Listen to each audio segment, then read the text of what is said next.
Jira jirtu hordoftoota keenya warroonni chaanala kanaaf haarawaa taatan subscribe godhuun maatii kennataa isiniin jenna. Ka'umsaa fi guddina mootummaa Oromoo Walloo irratti fuulleffachuun waan qindeesse isin biraan gaham.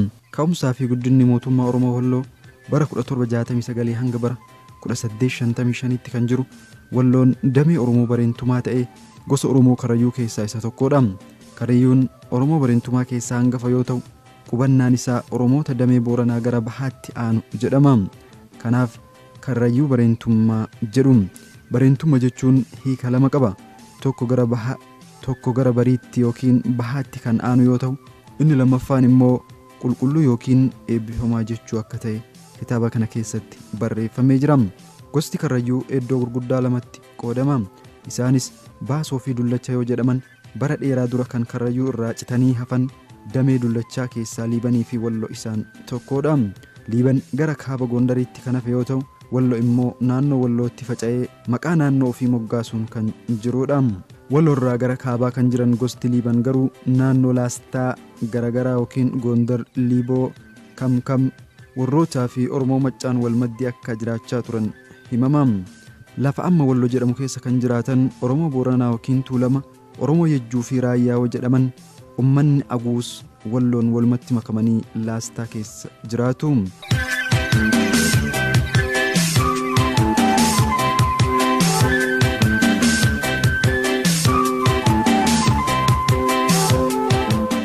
Oromoon Walloo lafa giddugala Itoophiyaa kaabaan biyya Tigraayii fi Agawuun yeroo daangeffamu gara bahaan immoo Affaariin, kibbaan Karrayyuu fi Tuulamaan, gara lixaan immoo Oromoo Booranaan daangeffama. Walloo gosaan Karrayyuu irraa kan dhalatu yoo ta'u, damee Oromoo bareentumaatiin hiddi dhalootaa fi caasaan isaas akka armaan gadii kanatti kan mul'atudha.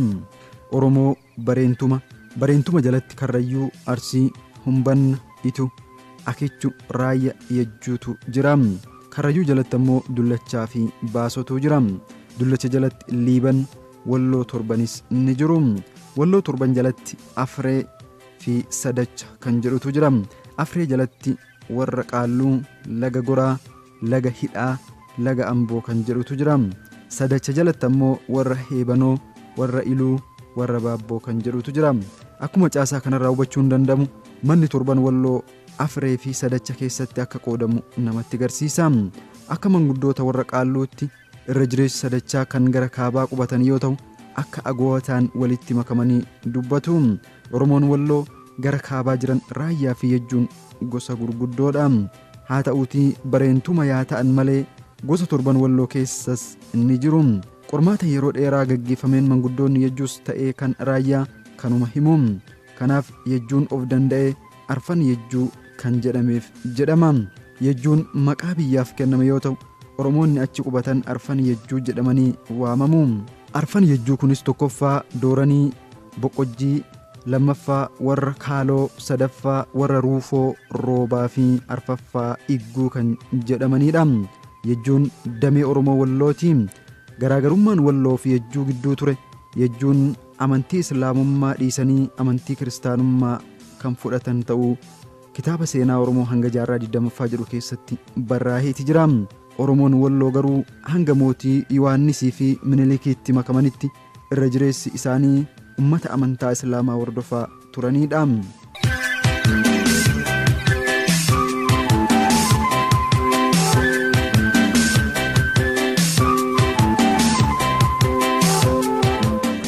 Hordoftoota keenya, seenaa Oromoo hanga jaarraa 20ffaa jedhu keessatti ka'umsaa fi guddina mootummaa Oromoo Walloo isinitti himaa jirra.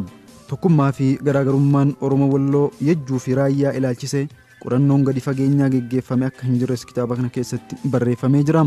Warri kaaba Itoophiyaa keessatti dhimma seenaa barreessaa turan kan ijoo seenaa Oromoo balleessanii Oromoo abbaa biyyummaa dhoowwuu yaalan malee kan dhimma dhugaa irratti xiyyeeffatanii barreessan hin turre jedhama. Dabsuuf balleessuu bira darbee qomoo Oromoo tokko tokko fuudhanii gongumayyuu Oromoo akka hin taane fakkeessanii bakka biraatti geessuu yaalaa akka turan kitaaba kana keessatti barraa'ee jira. Warri dabiinsa seenaa akkasiin rukutame keessaa Oromoon Yejjuu fi Raayyaa isaan tokkollee akka ta'e kitaaba kana keessatti eeramee jira. Oromoo Yejjuu ilaalchisee al tokko fuudhanii ummata seemiin godhu, gara biraa immoo Arabootas akka taasisaa turan kitaaba kana keessatti barraa'ee jira. raayyaa akkasuma Oromoo ta'uu isaanii haalanii abbaa hin jirre uumuuf barbaadu yookiin immoo garee saba kaan irraa cite saba biraatti makame fudhatanii gara dugda duubaatti deebisuun ka'umsa sanyii Oromoo kaan gochuu yaalu. Haa ta'uutii qorannoo tokko tokko keessatti Oromoon raayyaa akka abbaa Oromoo ta'anittis kan kaahan ni mul'ata. Warri kaan immoo abbaa Oromoo maccaati kan jedhanis akka jiru kitaaba seenaa Oromoo hanga jaarraa 20ffaa keessatti barraa'eeti jira. Kanas ta'ee sana qorannoo aadaaf turizimii Oromiyaan geggeeffameen yejjuu fi raayyaan garee Oromoo bareentumaa ta'uu isaa mirkanaa'ee jira. Oromoon raayyaa jedhaman Oromoo damee bareentumaa ta'anii hundeen isaanii marawwaadha. Manguddoonni naannichaayyuu marawicha jedhu. Marawichi immoo kaaba Itoophiyaatii qabee hanga Eertiraaf Suudaanitti tamsa'anii kan jiraatanidha. Oromoon raayyaa wartee biraas ni qabu. Isaanis Oromoo Arsii keessatti argaman raayituu wajjin walitti dhufu. Haa ta'uutii seera gadaaf muudaaf gara odaa roobaaf madda walaabuutti waan deddeebi'aa turaniif hundeen keenya Awaash gamoodha jedhu. Kana jechuun akkuma Maccaaf Tuulamni jedhu uumeen walaabuu baate seerrii fi heerri Oromoo walaabuutti tumamte jechuuf malee sochiin Oromoo gara kibbaatti kaabatti socho'e jechuu miti. Kunis rakkoo qorattoota seenaa Oromoo isa guddaa yoo ta'u barreessitoonnis ta'ee manguddoonni aadaa sochii Oromoo waan hin beekneef sochii kana akka hir'ina guddaatti hin ilaalle. Qorannoo raayyaa keessatti bara 1989 gaggeeffameen Oromoon raayyaa gosa gurguddoo 15 qabu keessaa tokko Doobbaadha. Raayyaa gara kibbaa biratti Doobbaanii fi Oflaan Oromoo Cittuu jedhamu. Kunis kan gosa irraa citan yookiin fottoqan jechuudha. Gosa Doobbaa fi Oflaa malee Oromoon gara kaabaa jiraatan Bareentu, Argiggoo, Indeersaa fi Waajiraati keessallee ni jiraatu. Akka barreessitoonni tokko tokko jedhanitti Doobbas ta'ee Waajiraat akkasumas Daamaat isaantu gadi fageenyaan hin qoratin malee durii kaasee achi akka jiraachaa turan kitaaba seenaa Oromoo hanga jaarraa 20ffaa kana keessatti barraa'ee jira. Hidda latiinsa Oromoo raayyaa jalatti marawwa raayyaa itti aanee dhufa. Raayyaa jalatti Igguu, Aannaa, Beerree kan jedhus hin jira. Igguu jalatti Gurricha, Eebicha, Amboollicha, Baaboo, Kiibicha kan jedhutu jira. Aannaa jalatti ammoo Eebanticha, Machaaricha, Haambol, Waajjaa, Karrayyuu kan jedhutu jira. Beerree jalatti Ashangee, Oflaa, Doobicha, Dheekkicha, Kiilolee, Wacaalee kan jedhus jira.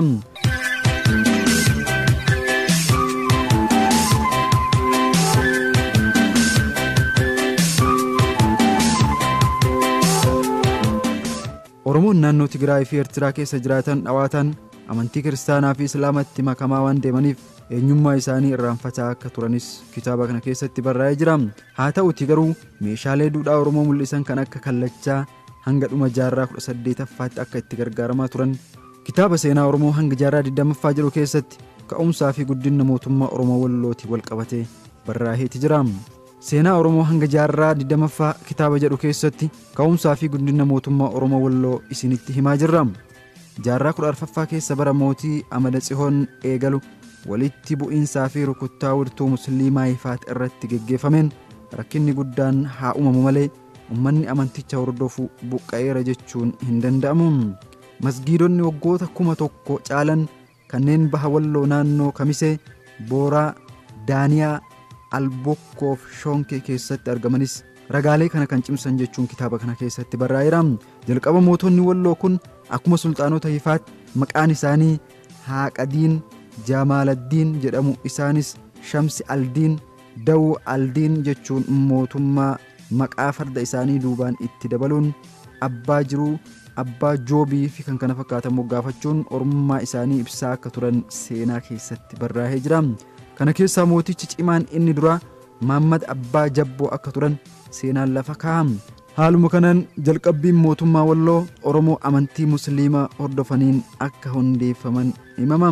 Hundeeffama mootota Walloon wal qabatee seenaan kan dubbatu jalqaba abbootii waraanaa warra Qaalluu naannoo Garfaa jiraniin akka eegale himama. Wirtuun siyaasa warra Qaalluun hundeeffame kun suuta suuta achii gara lixaatti socho'uun Garfaa irratti qaccee Heebanootti gurmeesse.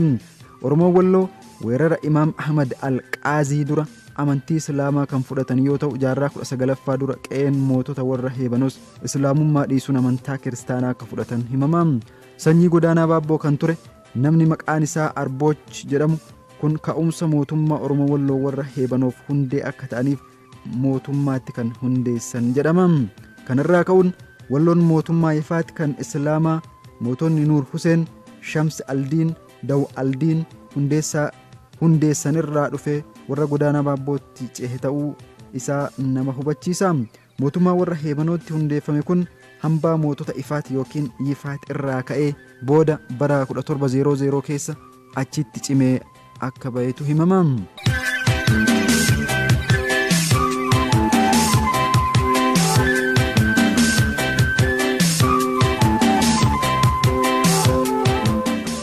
Mootummaa Walloo kun hanga bara 1916tti kan aangoo irra ture yoo ta'u dhumarratti Lij Iyyaasuu fi abbaa isaa Nugus Mikaa'el irratti sadarkaa mootii biyyaatti ga'ee akka kufe himama. Kanatti aansee immoo seenaa mootota Walloo tokko tokkoon ilaalla. Akka odeeffannoo Oromoo baatii irraa walitti qabameen bu'uurri mootummaa Maammadoochi kan eegale naannoo Garfaatti yoo ta'u innis bara 1650 keessa akka turedha. Mootummaa warra Qaalluu yookiin Garfaa keessatti hundeeffame kun suuta gara warra Heebanootti akka ceesne dubbatama. Mootummoonni Yajjuu kan abbaa Gatiyyaa yookiin Abbaay Waleetiin hundeeffame garuu baay'ee isaan dursa. Akkuma dura kaasnetti amantii Islaamaa mootota yookiin sulxaanota ifaatiin kan wal qabatu yoo ta'u kunis Walloo dabalatee ragaaleen seenaa ni ibsu. Hordoftoota keenya seenaa Oromoo hanga jaarraa 20ffaa jedhu keessatti waa'ee Oromoo Walloo isinitti himaa jirra.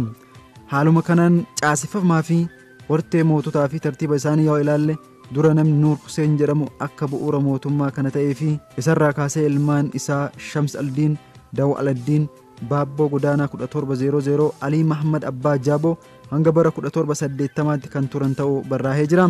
Mahammad Abbaa Jabboo kana ilma isaa Ahmadee Kolaasee 1803 Aadam kan jedhamu akka isaan dhaale ni himama. Ahmadee Kolaasee immoo ilma Liiban Abbaa Jiruu jedhamuu fi aangoo akka dabarse himama. Oromoo Walloo keessa jiruun mootummaa namtokkee warra Habashaa irraa dhaalaniin akka hundeeffame himama. Kunis bara 1815 ta'uu isaati. Maatii Abbaa Jiruu keessaa intalli isaa Haliimaa Ahmadee yookiin Abbaa Meejjaa, Bashir, Alii Abbaa Bullaa kan jedhamanis ni jiru. Jarreen kun hundee mootota Walloo Mahammadoochi jedhamu yoo ta'an Liiban Ahmadee yookiin Abbaa Waaxoo kan jedhamu bara 1852 hanga 80 kan warra Heebanoo hoogganaa ture akka ta'e barraa'ee jira. Gara maatii Alii yookiin Abbaa Bullaa yoo deebinu immoo Mahammad Alii argachuu dandeenya. Mahammad Alii ilmi isaa Lij Iyyaasuu yoo ta'u innis qaccee mootota Walloo isa dhumaati. Qomoon Walloo bakkuma jiranitti ka'umsa mootummaa warra Walloo uumuu yaalaniiru. Isaanis mootummaa warra Areellaa, warra Heebanoo, warra Yajjuu, warra Qaalluu, warra Gaattiraa fi warra Booranaati. Mootummoonni warra Heebanoo yookiin Maammadoochi jedhaman Oromoota Walloo kan dhimma amantiif diinagdeen gargar jiran walitti qabuun mootummaa jabaa ijaaranii dhiibbaa Habashootaan irra ga'u hanga Yajjoonni aangoo qabatanitti jala dhaabbachaa turanis jedhama. Ciminni mootummaa isaanis kan warra Gondariin dorgomu ture. Yoo dhaban gibira maqaaf warra Gondariif kaffalu irraa kan hafe daangaa isaanii sirriitti kabachiisanii bulchaa turan jedhama. Keessumattuu yeroo Ahmad Boruu aangoo qabatetti daangaan warra Heebanoo Walloon ala bahuun babal'achaa akka ture himama. Mootiin kun akkuma warra kiristaanaa aangoo isaa amantaa Islaamaa deeggaruun jabeessaa ture. Mootummoota Walloo keessatti mootiin beekamaan kan qabeenya guddaa qabuu fi cimaa kan turan Abbaa Waraanaa Mahammad Abbaa Jabboodha. Barri jireenya isaanis dhuma 1783 keessa yoo ta'u wirtoon isaanis warra Heebanoo ture. Abbaa Waraanaa kun tantaadha ka'uudhaan warra Baabbootti duuluun achii buqqisuun akka ari'an himama. Gocha Abbaa Jabboo kanas garee kiristaanota mootii Gondar Taabor Goorgisitti akka himatan dubbatama. Mootichis Oromoo amantaa Islaamaa hordofan akka achii buqqisan himama. Guddinaa fi nageenyaan jireenya Oromoo Wallootiif hojii guddaa kan hojjetan Mahammad Abbaa Jabbootti aansee imaamonni Ahmadee Kolaasee fi Liiban Abbaa Jiruu isaan hangafa akka ta'ellee barraa'ee jira. Warreen kun Oromoo Walloo tokkummaa tiksuuf guddina isaaf ga'ee guddaa kan taphachaa turanis jedhama. Abbootii waraanaa kun mana torba Walloo keessatti nageenya fiduu bira darbanii Oromoo warra Qaalluu, warra Baabboo, Ambaseelii fi Tawrallees ofitti dabaluun humna Walloota jabaa akka uuman dubbatama. Akkasumallee bulchaa warra Heebanoo ta'anii Ahmadee Kolaasee qabiyyeewwan gara kaabaa jiran kan akka daawaant dalantaa fi qabiyyee kiristaanotaa of jalatti qabuun islaamummaa babal'isaa turuun isaanii seenaa kana keessatti barraa'ee jira. Kanas kan godhan hanga bara 1815 du'anitti jedhama. Amadee Kolaasee warra Heebanoof akka imaama ta'e qabiyyee mootummaa isaas dachaan akka guddisee fi amantii islaamas humnaan akka babal'isaa ture dubbatama. Imaamtichi kun dhumarratti humnoota isa hin deeggarreen dirree waraanatti bara 1803 aangoo irraa akka bu'an himama. Aangoo mootummaa Amadee Kolaasee kan dhaale ilma isaanii Liiban yookiin abbaa jiruu ture. Boodarra hanga bara 1815tti amanticha akka babal'isaa turan himama. Liiban abbaa jiruu bara 1815 hanga 1825 yoo bulchan fincila guddatu isaan irratti gaggeeffamaa ture.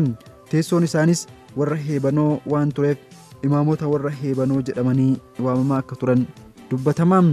Liiban abbaa jabboo ilmaan 4 horanii turan. Isaanis Alii yookiin abbaa jiruu, Haliimaa, Bashiir yookiin abbaa gorbaa, Amadee yookiin abbaa meejjaa kan jedhamanidha. Mootummaa abbaa isaanii kan dhaale ilmi isaanii hangafaa Alii Liibanidha. Namni kun dubartoota 2 kan fuudhe yoo ta'u isaanis Warqittii fi Geeyittii yoo jedhaman, kan Warqittii deesse Amadee Alii jedhamti.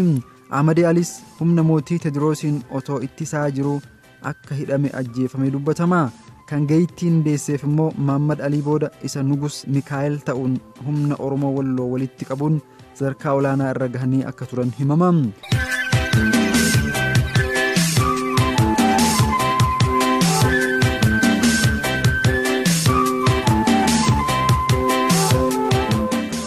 Ilmi lammaffaan Liiban yookiin abbaa jiruu immoo Amadee yookiin abbaa meejjaa yoo jedhamu, ilmi isaallee Liiban jedhama. Inni sadaffichi immoo Bashiir yoo ta'u ilmi isaas Amadee fi Shuumii jedhamu.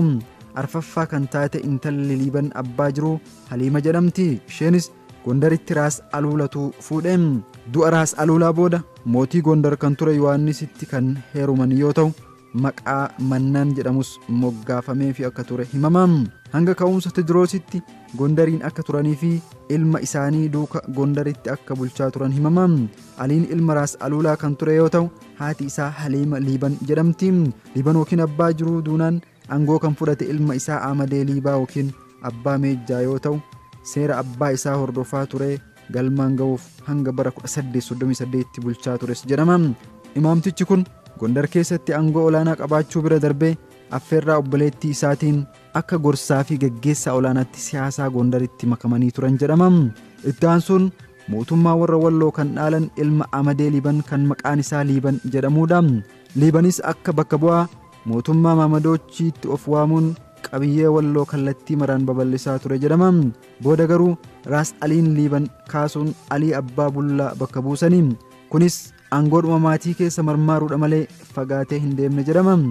Mootonni Walloo kun bara 1835 keessa ilma obboleettii fi adaadaa isaanii Raas Alii gargaaruuf gara Gondar waan deddeebaniif hojiin Walloon keessatti hojjechaa turan baay'ee laafaa akka ture dubbatama.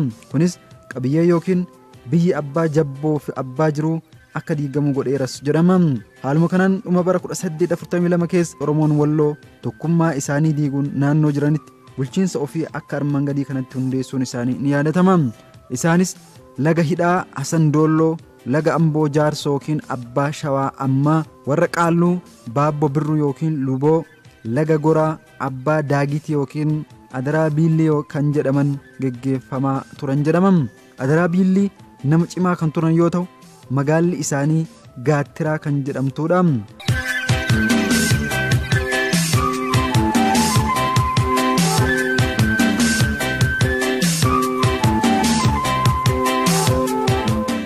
Gama biraatiin Oromoo Booranaa Walloo keessa jiranii wal qabatee Oromoon Booranaa kan Oromoo Walloo keessatti argamanii fi gosaan garuu 7 Walloo keessa adda kan ta'an Oromoo Tuulamaati. Gosti Oromoo Tuulamaa kaaba jiraatan kun Galaan, Bachoo fi Obbo keessa kan walitti coraman yoo ta'u kanneen keessaa Oromoonni kanneen akka Galaan, Bacho, Midda, Adaree yookiin Darra Ada, Waajituu, Meettaa, Uruu, Jiille, Garasuu fi kan kana fakkaatan ni argamu. Oromoonni Darraa, Gojjam, Bichanna, Daamotiif walitti dhufeenya cimaa akka qaban himama. Oromoonni Booranaa kun irra caalaan isaanii amantii Musliimaa kan fudhatan yoo ta'u garri kaabaa hanga laga Walaqaa yookiin Walaqoo ga'utti immoo amantaa Kiristaanaa kan fudhatanidha. Oromoon Booranaa Walloo keessa jiraatan kun duraan akkuma Oromoo Tuulamaa Gadaan kan bulan yoo ta'u booda garuu iddoo adda addaatti qoqqoodamuun abbootii biyyaa fi walaa'ittaan buluu eegalanii. Inumaayyuu akka odeeffannoo manguddoota darraatti bu'uurri amantii musliimaa Oromoo Booranaaf albukkoo irraa akka ta'e himama. Dhumarratti garuu mootota warra heebanoof goondarootaan mo'amuun isaan jalatti akka bulaa turan manguddoonni ni dubbatu.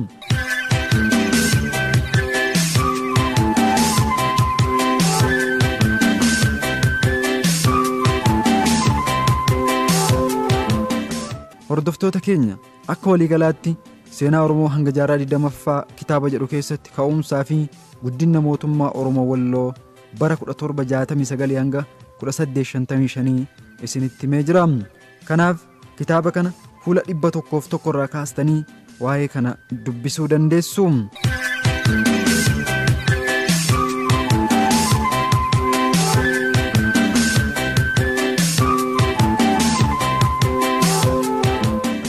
Kanarraa kanuma warroonni chaanala kanaaf haarawaa taatan subscribe, share, like godhaa isiniin jenna. Yeroo gaarii.